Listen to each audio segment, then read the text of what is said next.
Hello दोस्तों, ये कहानी शुरू होने से पहले अगर आपने हमारे चैनल को सब्सक्राइब नहीं किया है तो जल्दी से सब्सक्राइब करके बेल आइकॉन दबा दीजिए, क्योंकि हम आते हैं हर बार एक नई सुपर मजेदार कहानी के साथ। हो सकता है वह तुम्हें डिस्टर्ब नहीं करना चाहती होगी। अच्छा, इतनी बड़ी बात है और तुम उन दोनों को ही सपोर्ट कर रहे हो। मुझे तुमसे ये उम्मीद नहीं थी।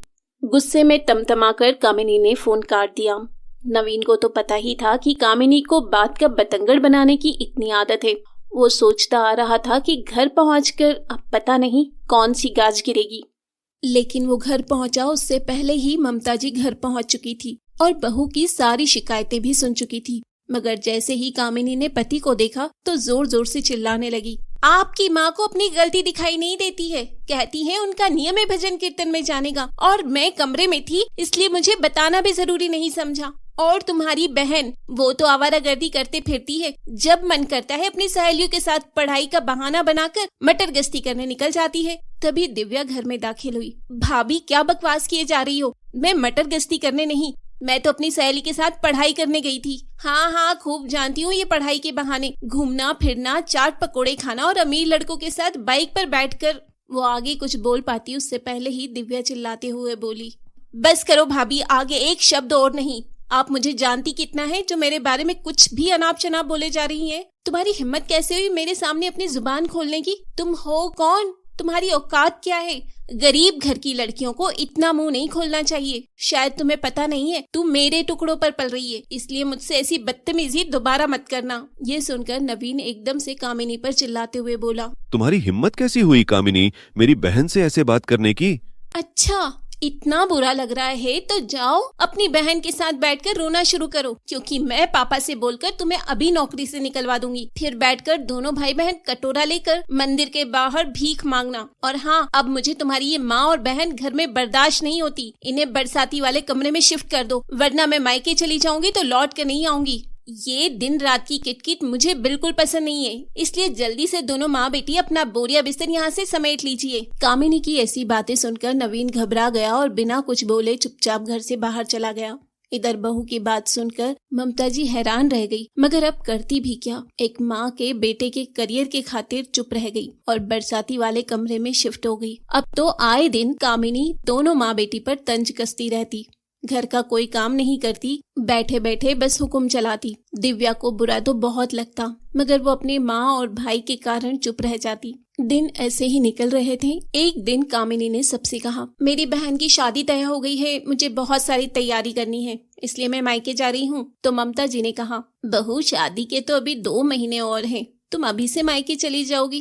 तभी कामिनी ने उनकी बात को बीच में काटते हुए कहा, कर दी ना गरीबों वाली बात। यहाँ लोकल शॉपिंग नहीं की जाती, दिल्ली, मुंबई, जयपुर, पता नहीं कहाँ कहाँ जाना पड़ेगा।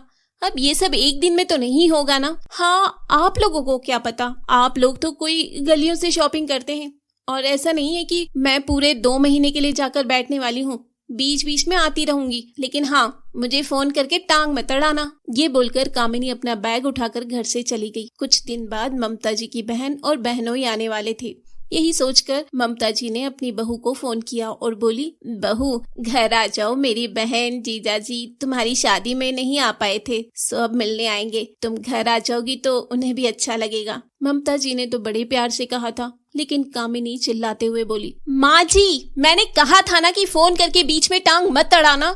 आप उनसे कह दीजिए उसकी बहन की शादी है और वो नहीं आएगी। पर बेटा, तुम्हें गए हुए 20 दिन हो गए हैं, एक चक्कर तो घर का भी लगा जाओ, कुछ नहीं तो इसी बहाने आ जाओ, हमें भी अच्छा लगेगा। ममता जी ने धीरे से कहा तो कामिनी बोली, ओहो, शादी हो गई है, इसका मतलब ये तो नहीं कि मैं मायके के फर्ज भूल जाऊं। और दूसरा, अगर आपको मिठाई वगैरह चाहिए तो मैं भिजवा दूंगी, मगर मुझसे आने की उम्मीद मत करना। वैसे भी ससुराल वालों को यही सब चाहिए होता है, आप इन्हीं में खुश हो जाते हो। ये बोलकर कामिनी ने फोन रख दिया। ममता जी को वैसे भी कामिनी के रंग ढंग पसंद नहीं थे, ऊपर से आज घर आने से मना करने पर वो गुस्से में और लाल हो गई और अपने बेटे नवीन से बोली, नवीन, तू अपनी पत्नी से कुछ कहता क्यों नहीं है? हम गरीब हैं पर सम्मान की रोटी खाते हैं। ये अपने पैसों की धौंस बार बार बताना अच्छी बात नहीं है बेटा, और तू भी एक नंबर का झूठा निकला। तूने ये शादी सिर्फ बड़ी पोस्ट पाने के लिए की है ना, और हमें बताया भी नहीं। आज उसका हट जाना हमें अपनी इज्जत गंवा कर देना पड़ रहा है।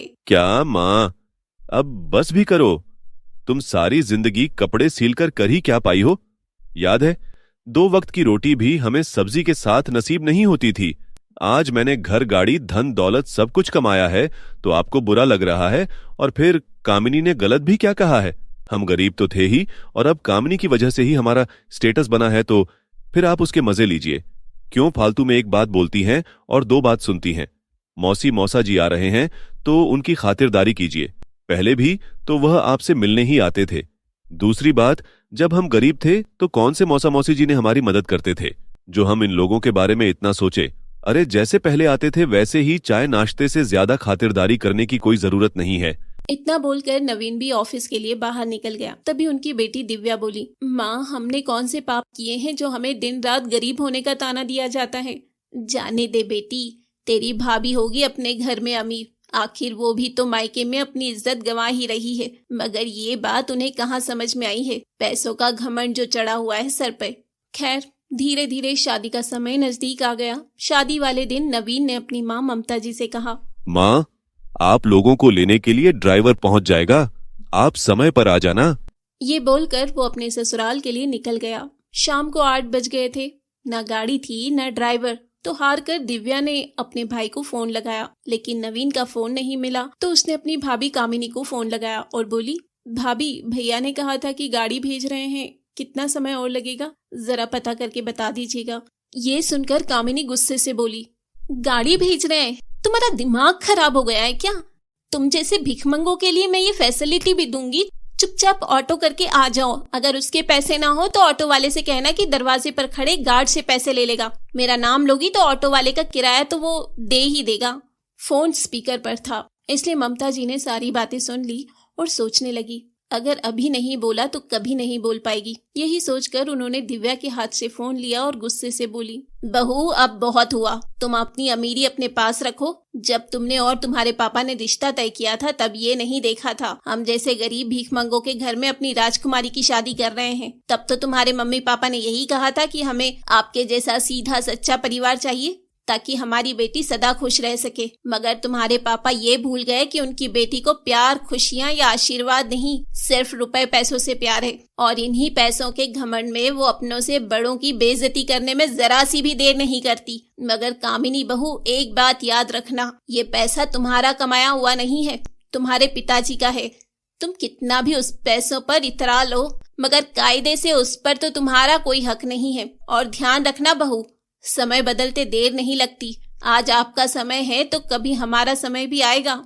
और हाँ, तुम्हारे घर की शादी तुम्हें मुबारक हो। हम दोनों तो नहीं आ पाएंगे। ये कहकर ममता जी ने फोन रख दिया। कामिनी तो महाबेशरम औरत थी, इसलिए उसे कोई फर्क नहीं पड़ा कि उसकी सास ने उसे क्या कहा और क्या नहीं। वो तो खूब मजे से अपनी छोटी बहन की शादी में एंजॉय करने लगी। बहस हो जाने के बाद ममता जी बेचैन हो उठी और सोचने लगी, आखिर कौन से जन्म के पाप मिल रहे हैं जो एक बेटा बहू मिली, वो भी ऐसी जिनसे कोई उम्मीद नहीं की जा सकती। बेटे ने भी माँ की परेशानियां नहीं समझी, जाकर पैसों के लालच में जोरू का गुलाम हो गया। बहू को इतना प्यार सम्मान दिया, लेकिन वो भी अपमान करने से पीछे नहीं हटती, जबकि उसे कोई रोक टोक नहीं, जैसा चाहे अपनी जिंदगी जिए। कभी हमने दखल अंदाजी नहीं की। बालकनी की कुर्सी पर बैठी हुई ममता जी की आंखों से आंसू बह निकले। तभी पीछे से दिव्या ने उनके कंधे पर हाथ रखते हुए कहा, माँ चुप हो जाओ। बेटा, मुझे बहू से इस तरीके से बात नहीं करनी चाहिए थी। सही कहती हूँ माँ, ऐसा करने का सारा हक तो सिर्फ आपकी बहू का ही है। वो जैसे चाहे हम दोनों से बात कर सकती है, हम उसे आईना नहीं दिखा सकते। क्यों माँ, सही कहा ना मैंने? दिव्या ने कहा तो ममता जी बोली, नहीं बेटा, ऐसी बात नहीं है, लेकिन फिर भी मैंने आज बहू को कुछ ज्यादा ही बोल दिया। मुझे ऐसा नहीं बोलना चाहिए था। बुरे के साथ अगर हम भी बुरे बन जाएंगे तो हमारा और उनका स्तर एक ही हो जाएगा। हमें अपनी भलाई और अच्छाई नहीं छोड़नी चाहिए। हाँ माँ, ये तो आप सही बोल रहे हो। दोनों माँ बेटी गंभीर मुद्रा में बैठी रही। थोड़ी देर बाद ममता जी बोली, बेटी 6 महीने होने को आए हैं, यहाँ तू मैं खत्म ही नहीं होती। तो एक काम कर, अपनी आने वाली परीक्षाओं पर ध्यान दे। बेटा, तेरी सहेली रवीना है ना, तो उसके साथ हॉस्टल में रहकर तैयारी कर ले। लेकिन माँ, घर पास में होते हुए अगर मैं हॉस्टल में रहूंगी तो क्या अच्छा लगेगा? और फिर आप भी यहाँ अकेली रह जाओगी। तू मेरी चिंता मत कर बेटी, कभी कभी मजबूरी में आकर इंसान को कठिन फैसले भी लेने पड़ते हैं। यहाँ पर बहू रोजाना ही हाय हल्ला मचाती है। मैं यहाँ रहकर सब संभाल लूंगी, बस तू अपनी पढ़ाई और परीक्षा पर ध्यान दे। बस मेरी लाज रख ले बेटी, तू कुछ बन जाएगी तो मुझे भी इस नरक से बाहर ले चलना। अब मेरा भी यहाँ दम घुटने लगा है। अपने माँ के चेहरे पर आई बेबसी देख दिव्या कसमसा गई और अपनी माँ की बात को अपने दिमाग में बैठा लिया और अगले ही दिन चल पड़ी अपना भविष्य बनाने। हॉस्टल में रहकर दिन रात अपनी पढ़ाई पर ध्यान देती। कुछ दिन बाद कामिनी और नवीन शादी से फ्री होकर घर लौटे तो कामिनी ने पूछा, माँ जी ननंद रानी कहाँ है? दिखाई नहीं दे रही है। बहू वो हॉस्टल में रहकर अपनी पढ़ाई कर रही है। ममता जी ने बस इतना ही कहा कि कामिनी चिल्लाते हुए बोली, ये क्या बात हुई? घर पास में होते हुए भी आपने लड़की को हॉस्टल में भेज दिया। देख लिया नवीन, तुम्हारी बहन यहाँ मेरी रोका टोकी के कारण गुलछर्रे नहीं कर पा रही थी, इसलिए अकेले जाकर रहने लगी। आपने हमारे चैनल को सब्सक्राइब नहीं किया है तो जल्दी से सब्सक्राइब कर लीजिए। इस वीडियो को लाइक शेयर कमेंट करना ना भूलें। फिर मिलेंगे अगले एपिसोड के साथ।